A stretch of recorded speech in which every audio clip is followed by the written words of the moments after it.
Hey Dragonauts, what's Dragon on? Astro's Flame back here with a Bant Legends. This was a deck request from my viewer Arclith on how we could make Bant with Windgrace.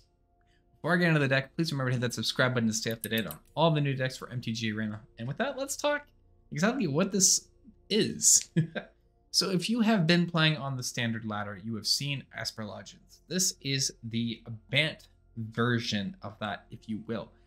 Keeping in mind the same kind of idea, a full legendary creature base of effective utility creatures to just deal damage and end the game against your opponent. We are obviously not in black, we don't have Rafine, but we get to play green. And apparently Soul of Windgrace. That was the caveat to this deck. Arclith had challenged me, all right, I want like a Legends list, I want Windgrace in there, give me something that can utilize that altogether. So I was like, okay. Here is what we thought. If we do Soul of Windgrace, let's make it Legends. Let's throw in some Slogurk, and then we can utilize our legendary lands. Windgrace can recycle them, and go from there. That was the thought. Let's talk about some of the legends that are in this list, though.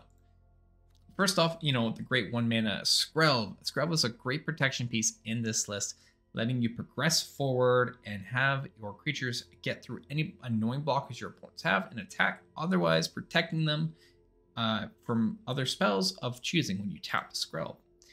In our 2-mana slot, we are running Athalia's, Jacob Hakard, the Reality Chip, Denix, Catilda, and Malira. Quite a versatile suite of creatures. Thalia we know is great. Thalia stacks up your opponent, making the non-creature spells cost 1 more, which is fine for us. Again, we're not playing non-creature spells in this list, so Thalia actively very strong for us.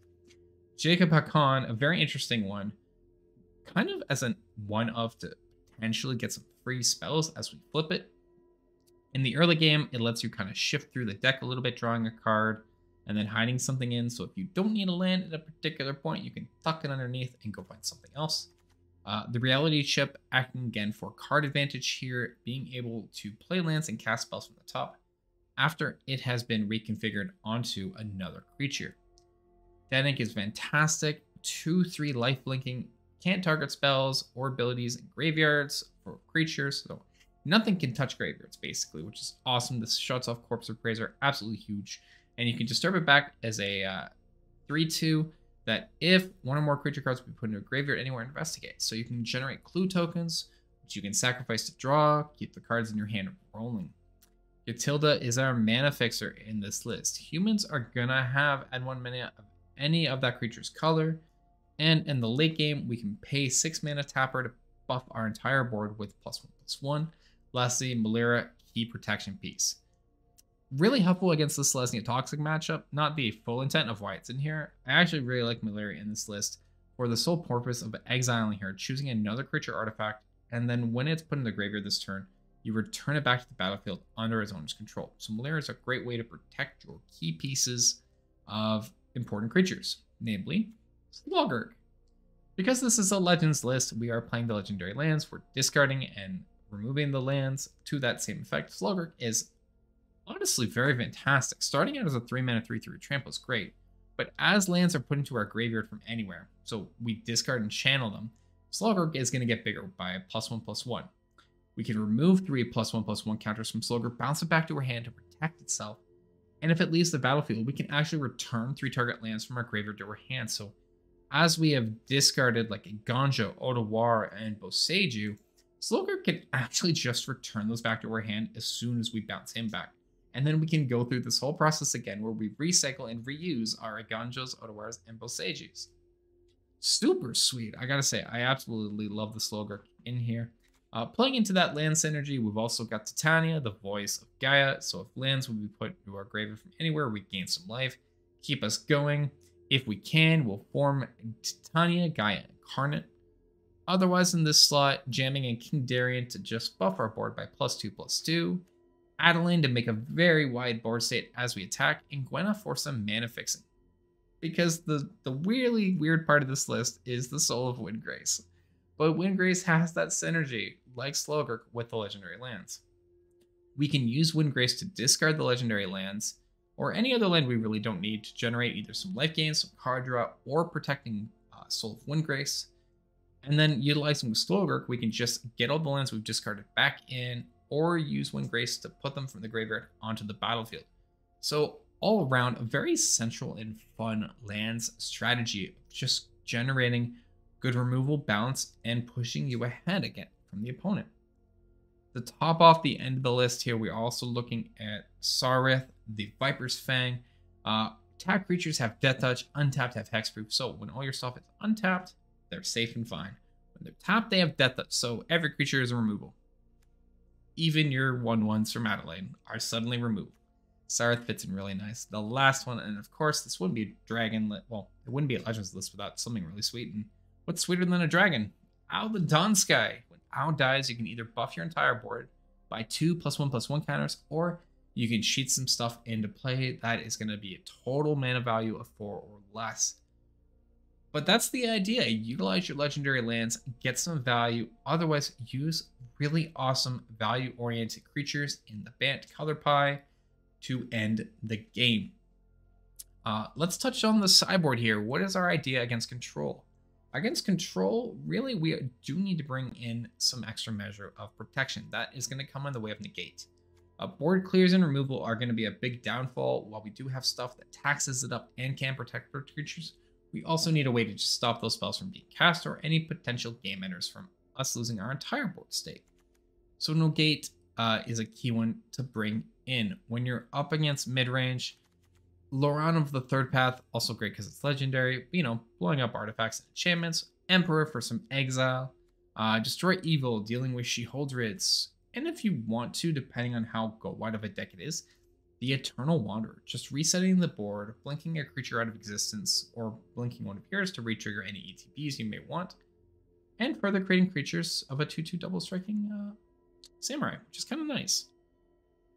And the plan against aggro, because aggro is probably going to be your trickiest matchup. Control, you know, you have some value against. You'll make a board state attack mid-range. You're going to be going toe-to-toe, but dealing with the Shelly or the Fable, you're kind of taken care of. Against aggro, though, you're not playing heavy on the 1-drops. So turn 1 to turn 2, you are going to already be taking damage. For that effect, we are bringing in the temporary lockdown. Lockdown does hit some of our stuff, but the big thing here is it'll just exile non-land permanents of 2 or less. So your opponent's entire thing of like Monoface's Kakazan, if they're mono red, even their Skrelv or Skrelv's Hive, the little tokens, temporary lockdown will take care of, like dealing with Selesnya Toxic. So you have some ways to stay alive, because that will be the trickiest one. And you have some life gain to back you up there. I'm not overly worried about aggro, but you know, you still gotta be careful. But nonetheless, Dragonauts, that is a Bant Legends. Thank you so much to Ark for this deck request. I had a blast trying it in. And Dragonauts, please enjoy the game. Okay? You know, I don't actually hate this hand. Weirdly enough. I don't hate this hand, weirdly enough.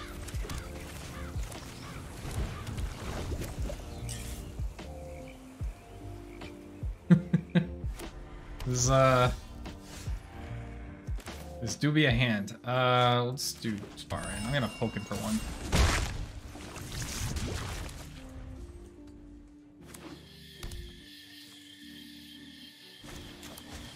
Fight rigging. Oh, okay. Sultai fight rigging.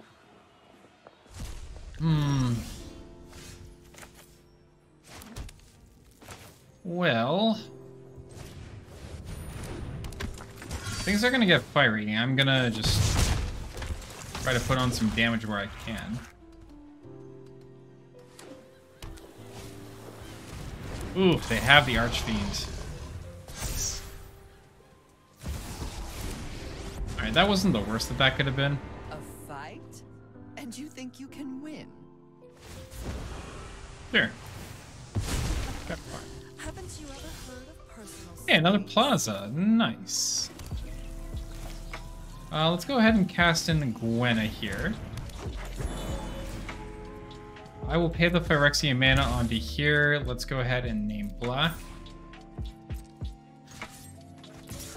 And I will poke at them. So I'll lose 2 life here. They go down to 13. I go to 14. Pass the turn. I'm on a 2-turn clock for Archfiend. Okay.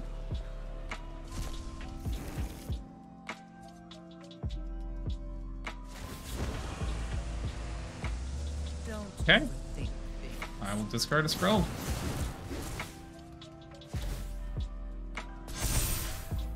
Double fight rigging.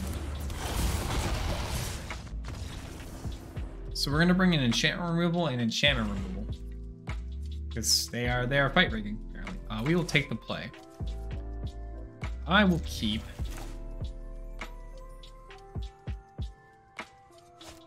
Scroll into Adeline is nice. Windgrace is useful.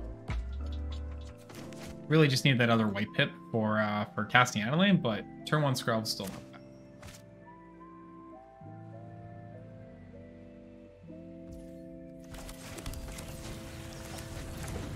And if they get anything interesting, we have like the Ottawa to bounce, right? So that is very useful for us. Let's just play in our forest.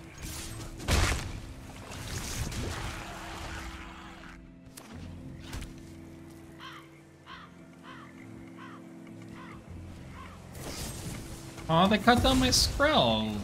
Well, that's rude. Alright. Let's a Ganjo into our Adeline.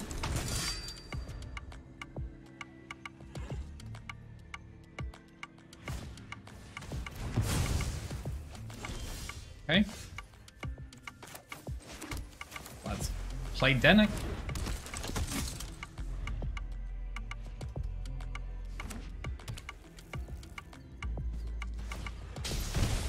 There's the fight rigging.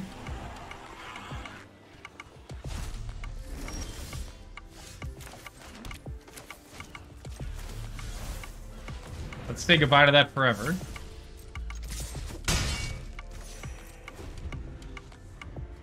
At least for the moment. Yep, recast fight rigging.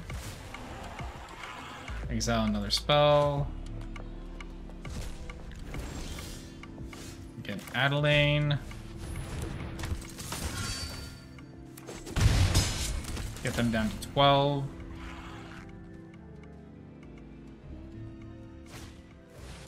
They have the Archfiend. Thirst for Discovery, okay. That's dealable.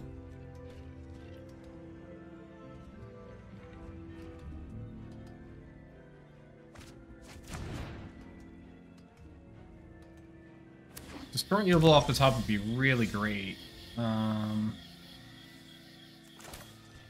But say Levy. Let's just go ahead and attack.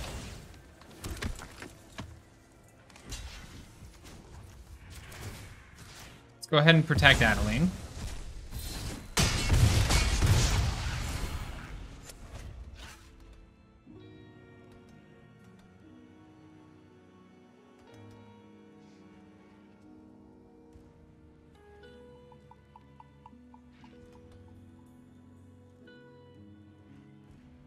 Okay.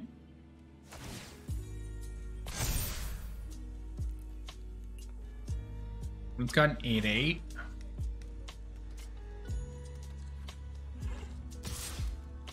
Backing in.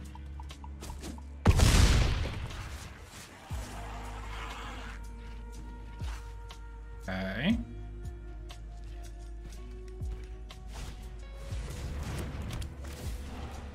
The fight rigging is a little bit too late. Okay. Well, we got game 2. End up bringing in the Wandering Emperor. We're going to go down 1 Owl and 1 Moongrace. And we'll bring in 2 Wandering Emperors. Scroll into Slogert. I do have Boseiju.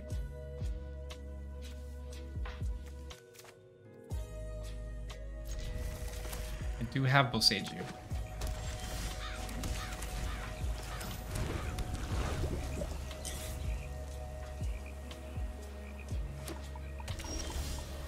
There's the Emperor. Let's play in our Razor Verge Thicket. We'll poke in for 1.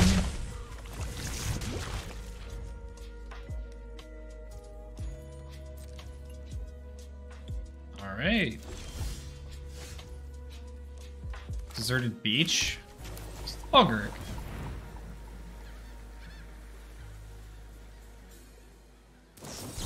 Sure, that's fine.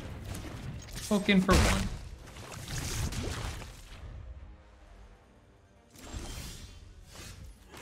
Add a car waste. Cast in a Slogurk.